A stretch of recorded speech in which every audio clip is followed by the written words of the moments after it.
चाळीसगाव उत्तर महाराष्ट्राचा लखलखता शिरपीच, सातमाळ डोंगर रांगांची अभेद्य तटबंदी आणि माता चंडिका यांच्या जागृत देवस्थान सोबतच पाटणा जंगल परिसरानं हिरवीगार पैठणी परिधान केलेली बहुविध जैवविविधता, दुर्मिळ प्राणी पक्ष्यांचा अधिवास, थोर संत महात्मे महर्षी वाल्मिकी स्वामी परमानंद आणि अवलिया संत मुसा कादरी बाबांच्या पदस्पर्शानं पावन झालेली आणि कलासक्त स्वर्गीय केकीमूस यांच्या वास्तव्यानं जगविख्यात झालेली भूमी, इथली माती महामानव डॉक्टर बाबासाहेब आंबेडकर, लोकमान्य टिळक यांच्या पदस्पर्शानं संचित आहे.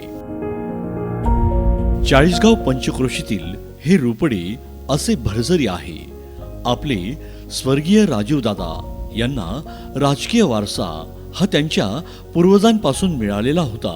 चाळीसगाव नगरपालिका स्थापनेपासून कैलासवासी रामराव फकीराराव देशमुख व कैलासवासी भिकनराव फकीराराव देशमुख यांनी नगरपालिकेचे अध्यक्ष म्हणून उत्कृष्टरित्या जबाबदारी सांभाळली. त्यांच्यानंतर त्यांचा वारसा चाळीसगाव तालुक्याची खानदानी व शालीन आब सांभाळत कैलासवासी लोकनेते अनिलदादा देशमुख यांनी येथे सुसंस्कृत आणि सर्वसमावेशक राजकारणाची मंगलवात पेटवली. चाळीसगावचा राजकीय वारसा जपला, समाजकारणाचे भक्कम अधिष्ठान दिले. राजकारण या 5 अक्षरांमध्ये विकास, प्रगती अशा 6 अक्षरांची कायम बेरीज केली. विरोधकांचा सन्मान करताना सर्वांना सोबत घेऊन काम करण्याचं गौरवशाली पर्व निर्माण केलं. महाराष्ट्राच्या राजकारणात दबदबा निर्माण केला. कैलासवासी अनिलदादांच्या विचारांशी मैत्र जोडली नाही असा माणूस राजकारण आणि समाजकारणातही विरळच. त्यांच्या अजातशत्रू आणि दिलदार व्यक्तिमत्वानं सर्वांना जणू भुरळ घातली होती. नगरसेवक, लोकनियुक्त नगराध्यक्ष, बेलंगणा साखर कारखान्याचे चेअरमन, पश्चिम महाराष्ट्र विकास महामंडळाचे सलग 2 वेळा भूषवलेले अध्यक्षपद, त्यांच्या सत्शील राजकीय प्रवासाची कामना अशी सदोदित वाढतच राहिली. कैलासवासी अनिलदादांनी कधीही राजकारणाचा राजकीय आखाडा होऊ दिला नाही. समतेचा विचार पेरून शांतता आणि जाती धर्मातील भाईचारा जपला. वंचित, शोषित, शेतकरी, दलित, कष्टकरी, बहुजनांना लढण्याचं बळ दिलं.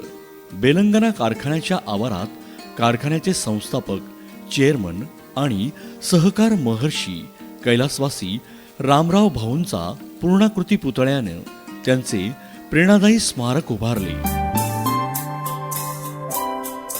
माणूस जपणारा समाजकारणी ही त्यांची वेगळी ओळख ठरली.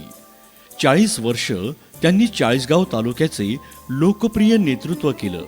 लोकनायक ते लोकनेता असा अमिट आयाम कैलासवासी दादांच्या संस्मरणीय कार्याला लाभला आहे. कैलासवासी अनिलदादांच्या निधनानंतर त्यांचे बंधू कैलासवासी विनायक रामराव देशमुख तथा बंडू नाना, काकासाहेब प्रदीपदादा देशमुख यांनी देखील चाळीसगाव नगरीच्या जडणघडणीत प्राण ओतला. सहकार व शैक्षणिक संस्था उभारल्या. त्यांच्याही विचारांची पालखी खांद्यावर घेतली. आपल्या स्वर्गीय राजीवदादा यांना मार्गदर्शन केले. बंधू अतुलदादा यांनी जिल्हा परिषदच्या माध्यमातून हातभार लावला. कैलासवासी अनिलदादांचे स्वप्न पुढे एखाद्या ध्येय वेड्या व्रतस्थ सारखे राजीवदादांनी चाळीसगाव तालुक्याच्या सर्वांगीण विकासासाठी स्वतःला जणू समर्पित करून टाकलं होतं. मी जनतेचा असा नम्रपणाचा साज त्याला दिला. सत्ता असो वा नसो, राजीवदादांनी चाळीसगाव तालुक्याच्या प्रगतीचा आणि उत्कर्षाचा विचार कधीही मागे पडू दिला नाही. ज्या ज्यावेळी याला बाधा पोहोचली त्या त्यावेळी राजीवदादांनी निग्रहानं चाळीसगावच्या जनतेसोबत उभे राहिले. निडरपणे अन्यायाला भिडलेही. सर्वसामान्यांच्या विकासाचा जागर करीत ते सर्वांसोबत चालत होते. यासाठी त्यांनी कधी ना कौतुकाचे सोहळे केलेत, इव्हेंट केले नाहीत. कधी अवास्तव स्वप्नांची गाजर पेरणी केली नाही. प्रसिद्धीवर्ग राजकारणाचा कार्यमग्न पॅटर्न त्यांनी निर्माण केला. आपल्या मुखवटा नसलेल्या साध्या चेहऱ्यावर खोट्या रंगसंगतीचा चमको मेकअपही थांबवला नाही. बॅनर संस्कृतीपासून राजू दादा कोसो दूर राहिले. कदाचित ते व्हॉट्सअप, फेसबुक या मुक्या भिंतींवर दिसत नव्हते. तथापि त्यांच्या कार्याची रेंज बोलकी होऊन चाळीसगाव तालुक्यातील प्रत्येक घराघरापर्यंत पोहोचत होती. म्हणूनच राजू दादांचे नेतृत्व हे सर्वसामान्य जनतेच्या हक्काचं नेतृत्व ठरलं. राजू दादांच्या नेतृत्वाला पुरोगामी विचारांची बैठक होती. कैलासवासी अनिल दादा आणि आदरणीय शरदचंद्र पवार साहेबांनी राजू दादांच्या खांद्यावर दिलेला राष्ट्रवादीचा दमदार झेंडा त्यांनी अभिमानानं महाराष्ट्रभर मिरवला. राष्ट्रवादी युवक काँग्रेसच्या माध्यमातून महाराष्ट्र पिंजून काढताना युवा कार्यकर्त्यांचे अभ्यासू संघटन उभे केले. पायाला भिंगरी बांधून ज्याप्रमाणे राजू दादा राष्ट्रवादीचा झेंडा खांद्यावर घेऊन महाराष्ट्रभर फिरले. 2001 मध्ये झालेल्या लोकनियुक्त नगराध्यक्ष पदाच्या निवडणुकीत पद्मजाताई देशमुख यांच्या विजयाची सलामी देताना राजू दादांनी नगरपालिकेतील सत्ता अधिक बळकट केली. चाळीसगावच्या सुंदरतेला नवे साथ चढवले.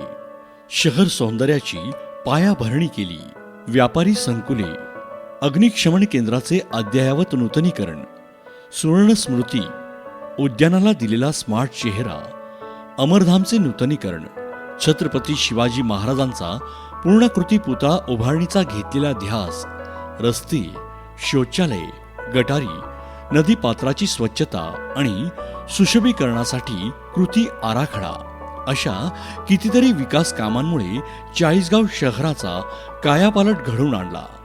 मैदान मारत पुढे जावे अशा योजना ज्याप्रमाणे राजू दादांनी सहकारी शैक्षणिक संस्था, ग्रामपंचायती, पंचायत समिती, जिल्हा परिषद गट आणि गणांमध्ये राष्ट्रवादीचे वादळच निर्माण केले.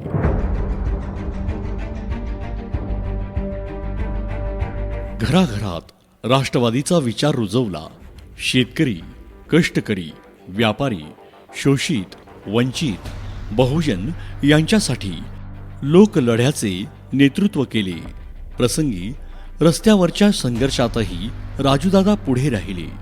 2009 मध्ये चाळीसगाव विधानसभा मतदारसंघ खुला झाल्यानंतर पहिल्यांदाच त्यांनी आपल्या कुटुंबाशी एकनिष्ठ असलेल्या नव्या जुन्या सहकारी मित्रांच्या मदतीनं विजयाची गगनभेदी तुतारी ठोकताना विरोधकांची सत्ता उलथवून टाकली. राष्ट्रवादीचा विजय ध्वज उभारला. चाळीसगाव तालुक्याच्या चौफेर विकासाचे विजन घेऊनच ते विधानसभेत पोहोचले. यानंतर त्यांनी मागे वळून कधीच पाहिलं नाही. चाळीसगाव तालुक्याचे आपण जबाबदार आणि जागरूक लोकप्रतिनिधी आहोत हे त्यांनी सिद्ध केलं. औद्योगिक वसाहतीचा प्रलंबित प्रश्न निकाली काढत तिच्या उभारणीचं कुदळ मारला. उद्योगांचा मंगल कलश आणून चाळीसगाव तालुक्यातील तरुणांना हक्काचा रोजगार उपलब्ध करून दिला. गाव तेथे विकास काम हे सूत्र अत्यंत प्रभावीपणे राबवलं. चाळीसगाव तालुक्यातील प्रत्येक गावात विकास आणि प्रगतीची गंगा पोहोचली. शेतकऱ्यांना स्वप्नवत वाटणाऱ्या वरखेडे लोंढे धरणाच्या उभारणी मार्गातील सर्वच अडथळे निकाली काढत या महत्वाकांक्षी धरणाच्या उभारणीसाठी माननीय अजितदादा यांच्या हस्ते कुदळ मारला. भरघोस निधी देखील खेचून आणला. सिंचन, रस्ते, मूलभूत सुविधा, काँक्रिटीकरण, शिवार, रस्ते, जलसंधारणाची कामे, गावोगावी वाचनालय, व्यायामशाळा, स्मशानभूमी, समाज मंदिरे, पर्यटन स्थळांचा विकास अशा एकाहून एक सरस विकास कामांचे जाळे विणून आपण दमदार आणि जनतेचे आमदार आहोत हे त्यांनी सिद्ध केलं. चाळीसगाव शहरातील पाणी टंचाईची समस्या कायमस्वरूपी निकाली काढून राजूदादा दुसरे भगीरथ ठरले. उभा महाराष्ट्र दुष्काळात भाजून निघत असताना चाळीसगाव शहरातील प्रत्येक घरात पिण्याच्या पाण्याची गिरणा वाहती ठेवली. राजूदादांच्या कार्यकुशल नेतृत्वाखाली थेट गिरणा धरणातून साकारलेली पाणीपुरवठा योजना वेळेआधी पूर्णत्वास गेली. शहरात उभारण्यात येत असलेली घरकुल योजना राजीवदादांच्या झोपडपट्टी मुक्त चाळीसगाव शहर योजनेतील ड्रीम प्रोजेक्ट होता. चाळीसगाव शहरात राजीवदादांनी अनेकविध पथदर्शी उपक्रम राबविले होते. दादा कला साहित्याचे आस्वादक होते. क्रीडापटू म्हणून त्यांनी जसे मैदान गाजवले तसे राजकीय क्षेत्र असो की व्यासपीठे ते आपली अमिट मुद्रा अधोरेखित करतात. त्यांच्या वक्तृत्वाचा विश्वासार्हतेचा गंध होता. काळ कितीही कठीण असला तरी ते म्हणतात, मुश्किल वक्त तो क्या हुआ, वेशभूषा आसान जो की आदत हमें नहीं है. केले करणार कर्तव्य अशा भानगडीत ते कधीच पडत नव्हते. 25 वर्षात राज्यात झालेल्या प्रत्येक निवडणुकीत त्यांचा सहभाग असायचाच. विधान परिषद असो की लोकसभा किंवा सहकार क्षेत्रात त्यांच्या प्रयत्नांचा ठसा ते उमटवत असत. 2014च्या विधानसभा निवडणुकीत अनपेक्षित पराभवानं सर्वांना धक्का बसला. देश आणि राज्यभर बदललेला राजकीय समीकरणाचा फटका चाळीसगावलाही बसला. सर्वसामान्य जनता, कार्यकर्ते, पदाधिकारी सुन्न झाले. तरीही पराभवानं खचून न जाता पुन्हा जनतेची सेवा अविरत ठेवत कार्य केले. सरकारच्या विरोधात अनेक आंदोलनं केली.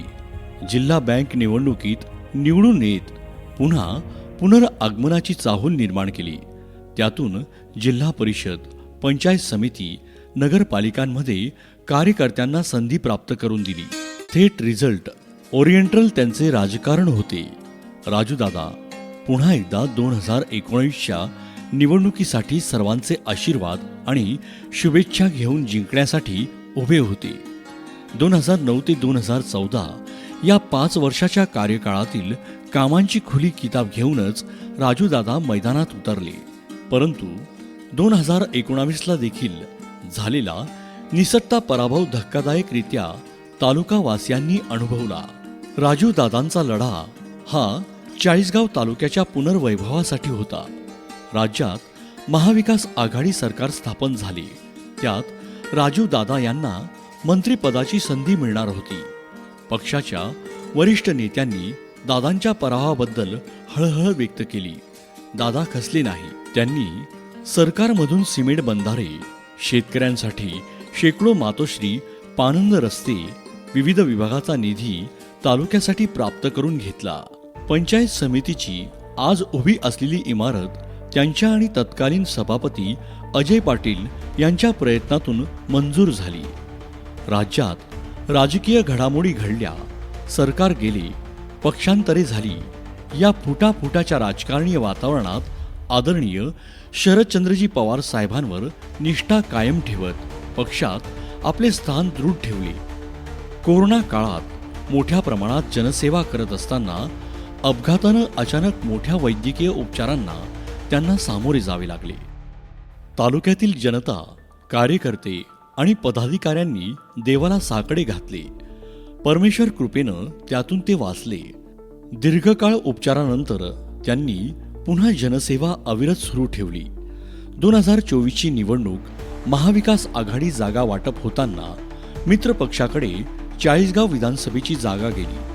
कार्यकर्त्यांनी मोठ्या प्रमाणावर मागणी करून देखील यश आले नाही. तरी देखील या निष्ठावंत नेत्यानं महाविकास आघाडीचे उमेदवार व 2014 राजकीय विरोधक उन्मेषदादा पाटील यांच्या खांद्याला खांदा लावून प्रचार केला.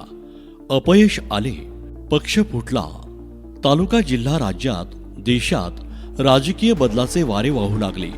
अनेक सहकारी पक्ष सोडून गेले. याचे शैल्य मनात असताना सर्वसामान्य जनतेसाठी मैदानात उतरण्याची तयारी त्यांनी सुरू केली.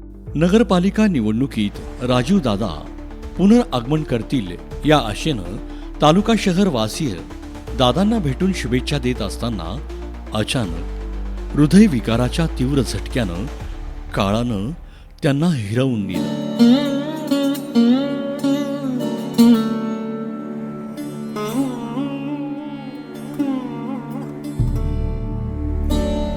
ऐन दिवाळीच्या दिवशी उजळलेले दिवे विझले आणि अमावस्येची काळ रात्र आपणा सर्वांना अंधारात घेऊन गेली.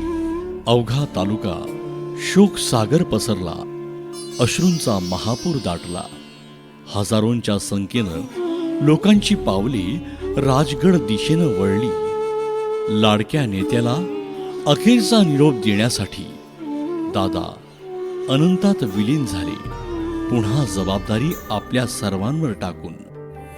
देवा तू सांगना कुठं गेला हरवूनी, लेकराची आन तुला उतार आता तरी.